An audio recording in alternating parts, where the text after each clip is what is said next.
What's up? I'm America's sweetheart, Eric Ryan. From Offensively Creative, a marketing agency that's been felony free since Q3 of 2018.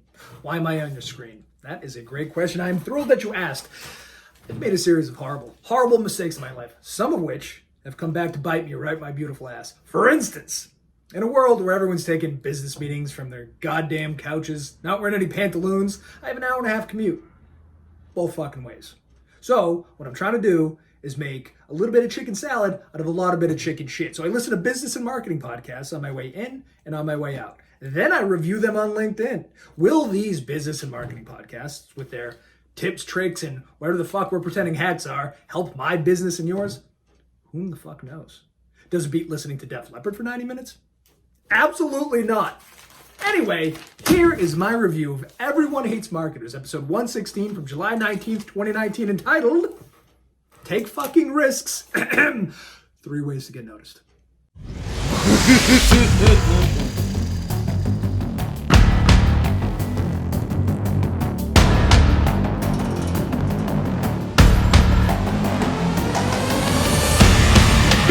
I am a grown adult man with a wife and kids in a business, and I thought that intro was a good idea, professionally. Everyone Hates Marketers is a weekly podcast. It used to be an hour-long interview show with experts. Now it's more of like a 20-minute highlight show. Either way, either format, absolutely delightful. It is, and I quote, the no-fluff, actionable podcast for marketers, marketing consultants, founders, and tech people who are sick of shady, aggressive marketing. And it's hosted by French man Louis Grenier, who promises to help you stand the fuck out. France, by the way, famous for their long breads and sexually aggressive skunks. On episode 116, he interviews Paul Meller, the Meller of Meller & Smith, a London-based advertising agency. It's everything I wish I was and nothing that I am. Yet. London, by the way, famous for non-ironically believing in the concept of princesses after the age of 7 and losing a war to Connecticut and Rhode Island. This is their manifesto, just so you get an idea of who Meller & Smith is. 89% of the work out there is ignored. Bland, guff, vanilla, wallpaper, meaningless, treating the public with utter contempt. If you want fame, you need to start a fire, break the rules, jump off the deep end, rock the proverbial marketing boat, stick your neck out, trust your gut, get uncomfortable, turn it up to 11, be the brand that gets noticed, strike a match, light the catalyst, watch it burn brighter than ever. Fame. So right. That was a long-ass intro. We're going to get to the medium-ass review now. I'm going to break these things down by their 3 moistest, juiciest takes. So, moist, juicy take number 1. Meller cites a study that says that 89% of all ads are either immediately forgotten or outright ignored. 89 fucking percent is horrific. Keep in mind, 100% of these ads were written by professional marketers, which means that we suck. Not me, other marketers. But seriously, what other industry deals with an 89% failure rate? Like, do you know what would happen to somebody's minimum wage job if 89% of the time they ordered a Whopper Jr. with cheese, they gave you spaghetti? Like, holy shit, you have to try to fuck up 89% of the time, which we kind of do because every company in every country in every industry looks and sounds exactly the same, and sounding the same as everybody else isn't a great way to stand the fuck out. And to be honest with you, this isn't his point, but holy shit, it's worse than 89%. 89% sounds good, but he says that, Meller, that is, says that the average Londoner looks at, sees, hears, whatever, 1,000 ads a day. So if that's true, and you forget 89% of them, you're telling me you could rattle off 110? Zero chance, unless I wrote them. I guess the point is, his point, my point, we suck. We suck. Not me. Again, let me reiterate, but other people. Moist, juicy take number 2. Nobody gives a fuck about your brand or what you stand for. And if they do, and I'm quoting Meller directly here, they need a girlfriend. Oh, fucking, I love this guy. And I've thought about this. And there are a few examples that kind of prove his point.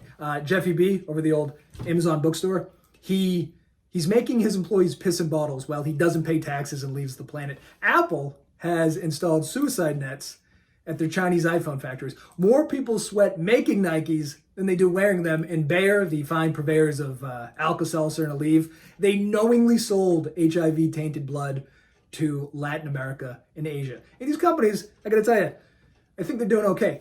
People care if there's parking. People care how much it's gonna cost. Nobody cares about joining the conversation on Facebook about your shitty coffee. If the thing you sell makes somebody feel cool or it solves their problem, it could be made of the still beating hearts of kittens and nobody would give a shit. I mean, and this is the other thing. Who of substance? Think of any great person. Do you know them as a brand evangelist? Like, what make of sandals did Jesus wear? Have you read an obituary that talks about how much Jimmy loved Lunchables? Nobody gives a fuck about your brand. Stop it. Moist, juicy take number 3.